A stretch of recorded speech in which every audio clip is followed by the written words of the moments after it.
Bienvenidos y bienvenidas, todos y todas, a una nueva cápsula de trabajo en cultura.cl.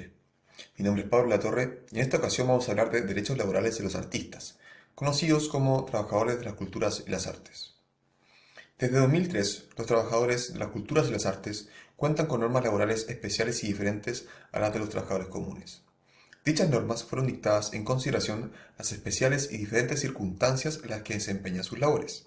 Labores limitadas en el tiempo a funciones o temporadas, labores que requieren desempeñarse en lugares distantes o diversos, en días sábados, domingos o festivos, y en jornadas que pueden superar las 12 horas, entre otras. ¿Quiénes son trabajadores de las culturas y las artes? En términos sencillos, todos los trabajadores que desempeñan labores culturales o artísticas, profesionales o técnicas, y que desempeñan labores en contextos o ámbitos en los que se fotografía, presenta, proyecta, transmite o digitaliza la imagen de un artista o se graba o se transmite su voz. En términos sencillos, en contextos o ámbitos en los que hay un escenario o un estudio de grabación o transmisión. Por ello, y por ejemplo, son trabajadores de las culturas y las artes los artistas del circo, la danza, los actores y actrices audiovisuales y teatrales, los cantantes y músicos, los coreógrafos, dramaturgos, guionistas, escenógrafos, montajistas y técnicos audiovisuales y teatrales y los compositores, entre otros. Y así, no son trabajadores de las culturas y las artes los que no desempeñan labores culturales o artísticas, aun cuando trabajan en proyectos culturales o artísticos, como los abogados y contadores que trabajan en el circo, la danza, el cine o el teatro. Así, si eres un artista o técnico que desempeña labores en un lugar donde se fotografía, presenta, proyecta, transmite o digitaliza la imagen de un artista, o se graba o se transmite su voz, indudablemente eres un trabajador de las culturas y las artes. ¿Cómo deben contratarse? Al igual que los trabajadores comunes, si existe una relación de subordinación y dependencia con el empleador, los trabajadores de las culturas y las artes deben contarse con un contrato de trabajo. Sin embargo, a diferencia del contrato de trabajo de los trabajadores comunes, el contrato de trabajo de los trabajadores de las culturas y las artes presenta particularidades que es necesario conocer. A modo de ejemplo, el contrato puede ser por funciones, temporadas, proyectos o plazo definido, y no puede ser por plazo indefinido, lo que quiere decir que aun si el trabajador es contratado para una sola función, debe ser contratado con un contrato de trabajo de los trabajadores de las culturas y las artes. Así, aun si eres contratado para una sola función, escena, concierto o comercial publicitario, te corresponde un contrato de trabajo.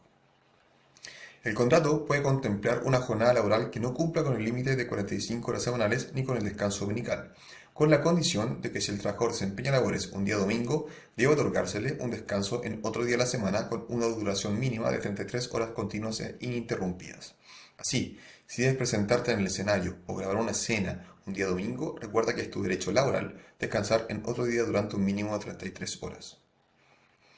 El contrato puede contemplar que el empleador cuenta con la facultad de explotar la imagen del trabajador sin su permiso o autorización, si dicha explotación es necesaria para el cumplimiento de los fines del contrato.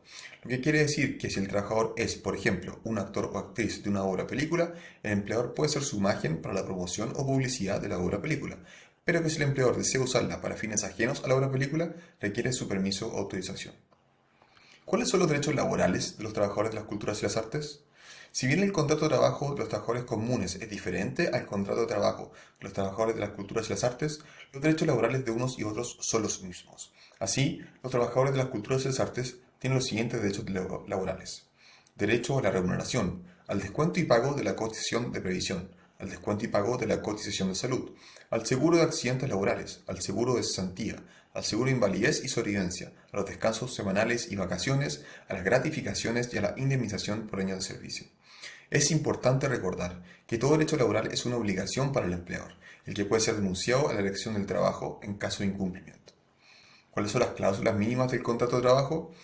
Como mínimo, todo contrato de trabajo de los trabajadores de las culturas y las artes debe señalar la identidad de las partes, esto es, quién es el empleador y el trabajador, las labores a realizar, la remuneración y la forma y periodicidad del pago, la jornada de trabajo, el lugar de trabajo y por último la duración del contrato, esto es si es por funciones, temporadas, proyectos o por plazo definido.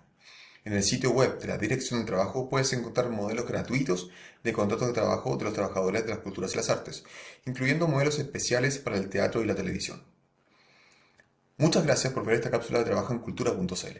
Los dejo invitados e invitadas a aprender y conocer más de los derechos laborales de los trabajadores de las culturas y las artes.